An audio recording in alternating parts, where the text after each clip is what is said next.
This is Chapter 21 of Hattie Big Sky by Kirby Larson. October 1918. The Arlington News. Honyaker's homily, an ill wind. The Spanish influenza epidemic has become more than a news item for us here. I will confess that until now, though I have prayed for the many stricken by this plague, the situation only touched me in a superficial way.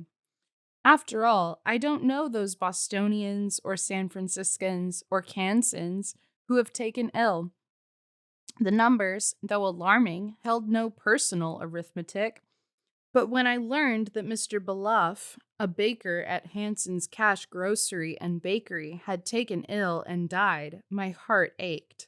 It seems the misfortune of one can plow a deeper furrow in the heart than the misfortune of millions. Rooster Jim brought the news back from one of his trips to Wolf Point. The Spanish influenza, he said. Mr. Hanson and his whole family are sick with it. Same for the Ebgards. And I'd heard that Mrs. Martin hadn't left Sarah's bedside in 3 days.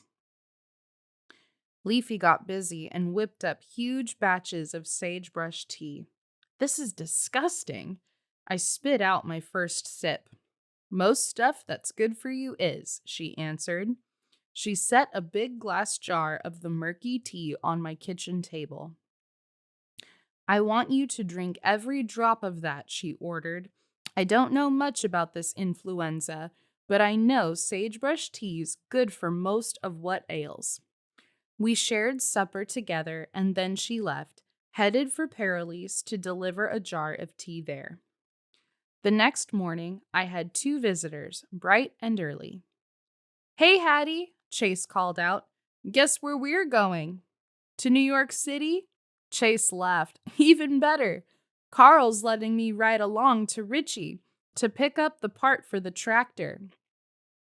He hopped out of the wagon and handed me a strudel Paralee had sent over. "And don't tell Mama, but we're going to buy her a sideboard while we're there," he confided. "Carl put some money down on it last time he was to town." Chase smiled. "Now she'll have a proper place to put her silver and such." After I saw them off, I did my chores, then walked over for supper with Paralee and the girls. We quilted a while on a flying geese quilt we'd pieced. It was one of the nicest things we'd done. We planned to enter it in the Dawson County Fair next year. My eyes are starting to get blurry. I finished up the last of my thread. I've got to quit. I'll come back tomorrow and we can finish. Paralee yawned. "I'm bushed myself. What with all the excitement of getting those men off, I think I've worn myself pure out." I kissed Maddie, Fern, and Lottie and walked home. Plug was stubborn the next morning. I wondered aloud at his behavior. "What is galling you?" Finally, I got him fed and turned out. But by the time my chores were done, it was well after noon dinner that I started off for Paralyse.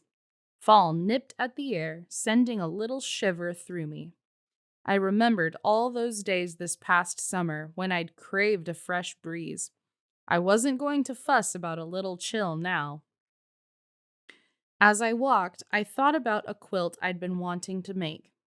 I want to create a new pattern, I'd written to Charlie, after he wrote to thank me for the Charlie's propeller quilt.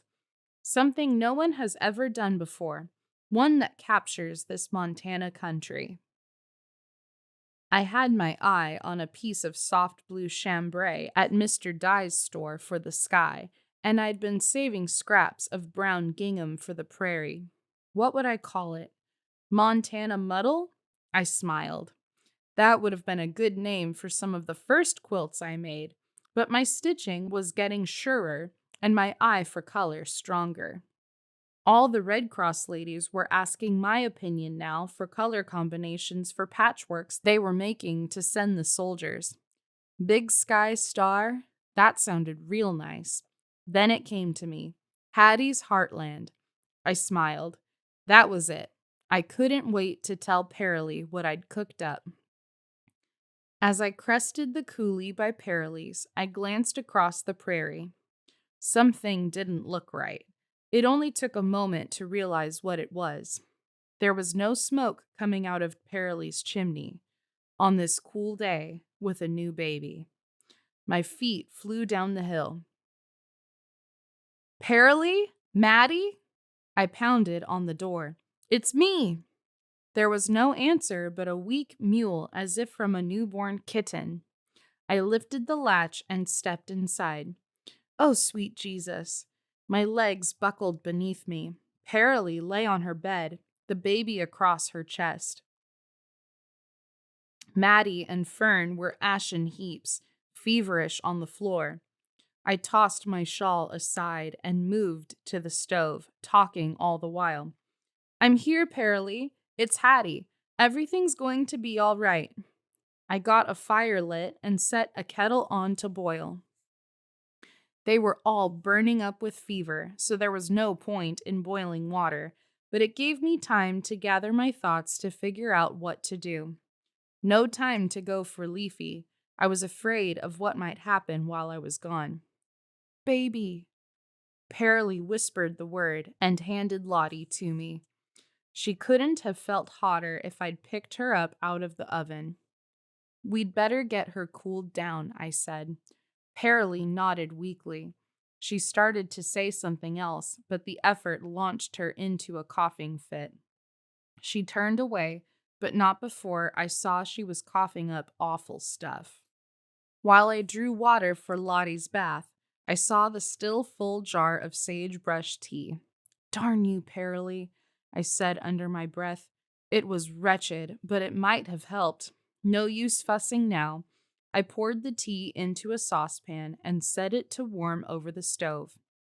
I stripped the baby out of her sweat-soaked dress and diaper. She cried. Hers was the little mule I'd heard from outside the door. Her tongue was coated white and her eyelids drooped. There, there, I cooed, and gently bathed her with the cool well water. It seemed to ease her some. After the bath, I diapered her, but left her otherwise bare. I broke some bread into a bowl, poured milk mixed with sagebrush tea over it, and fed her tiny bits. Then I laid her in bed and ministered to Maddie and Fern. Fern seemed to perk up some after her bath and nourishment, but not Maddie. A wave of nausea swept over me at the sight of her head lolling this way and that when I put her back to bed. Paralee fought with me when it was her turn for the treatment. The girls, she protested hoarsely. They've had their turn and now it's yours. I bathed her face and arms and legs with the cool water. Only 3 small bites of food passed between her lips before she fell into a fitful sleep. She woke only to cough, a miserable, gut-wrenching cough, as if she was trying to turn herself inside out. In the kitchen, I took 2 onions and sliced them thin and began to fry them on the stove. When they were soft and transparent, I mixed them with flour to make a poultice and put the whole mess on Paralee's chest. Aunt Ivy had always said onions were the best thing for drawing out the bad vapors of a cough. I didn't know what else to do. That poultice brought some quiet. Paralee seemed to sleep, truly sleep, for several hours. During that time, I kept bathing the girls, forcing tea or water or graveyard stew into them. Fern whimpered at my every ministration, but Maddie didn't say a word. It was as if it took all of her strength to draw in breath after grating breath. No matter how many times I bathed her, her face was hot and flushed. This was my pattern all through the day and the night and into the next morning. I moved from one to the next, bathing, coaxing, petting, soothing. I was too busy to even pray. I had finished bathing Maddie once again. She was as limp as Muley when I nestled her back in her bed. Sleep well, Maddie. I stroked her damp hair. When you get to feeling perkier, I promise to buy you any flavor soda you want. A tiny smile flickered across her gray face. I squeezed her hand 1, 2, 3 in our secret code. She didn't squeeze back.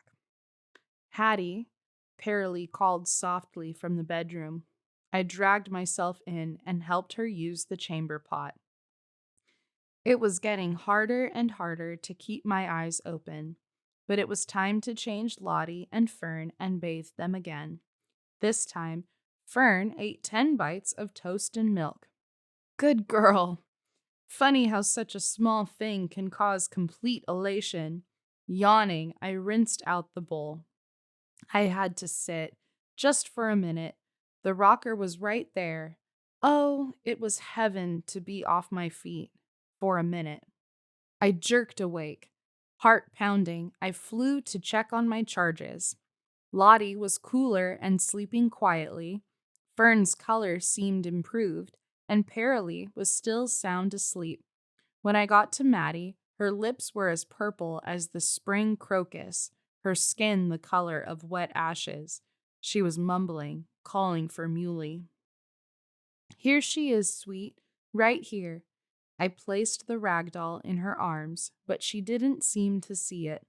She kept reaching, kept crying out. Mama, she said, and then she was quiet. I picked her up to rock her, her hot, tiny body spooned next to mine. I rocked her for several minutes before I realized the awful grating sound had stopped. Maddie?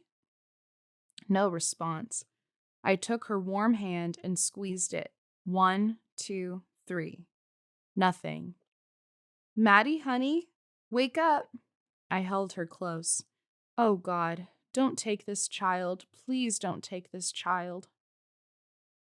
I kept rocking for quite some time. If I kept rocking, it wouldn't be real. Maddie would wake up from this sleep calling for Muley and chattering away about the wonderful dreams she'd had.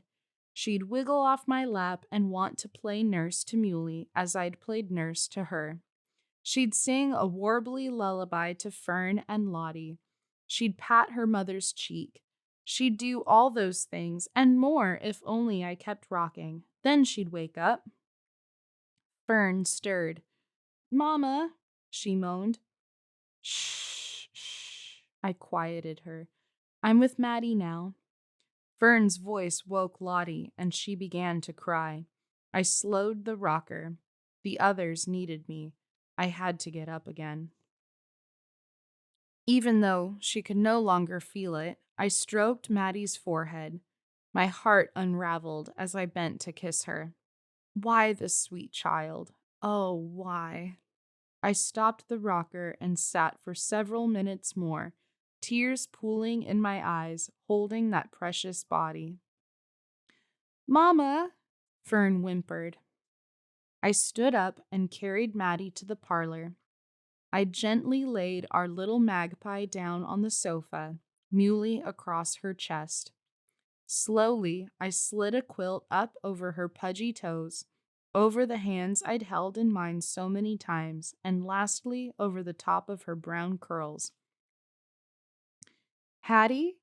Paralee's weak voice straggled out of the bedroom. Coming. I wiped my eyes with my apron. As much as I wanted to have someone share this pain, I knew I could not tell Paralee. Not yet. Not till she was out of the woods herself. The day passed in a blur of bathing, cleaning, feeding, and forcing that vile tea into Fern, Lottie, and Paralee.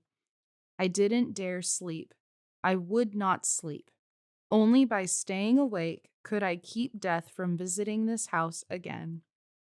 At breakfast, the third day, Leafy came. I was by your place and the chickens were cussing up a storm to be fed, she said. Figured you were here. It's bad, Leafy. I wanted to fall into her arms and be comforted, as I hadn't been able to comfort Paralee. Leafy took in the quilt-shrouded body I had placed in the parlor. Oh no, not our magpie, our Maddie. She knelt by the sofa for several minutes. Does Paralee know? I nodded, aching with the rawness of that memory. Paralee had been so strangely quiet when I'd told her the bad news. It was as if she'd known it all along, even in her fevered state. Leafy closed her eyes. I handed her a handkerchief, and we stood together, arms around each other's waist, weeping for the senseless lost. She dabbed her eyes. We need to bathe her, dress her. Her voice caught. What does Paralee want her to wear? That question started a fresh new flood of tears, but we composed ourselves, and Leafy went to talk with Paralee. She brought back Maddie's Sunday school dress.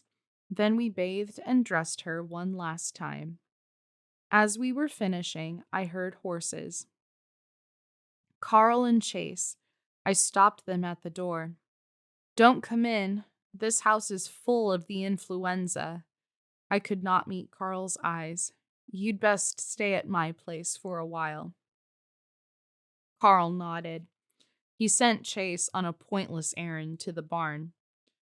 There is bad news, he said. I pulled my shawl tighter. Maddie.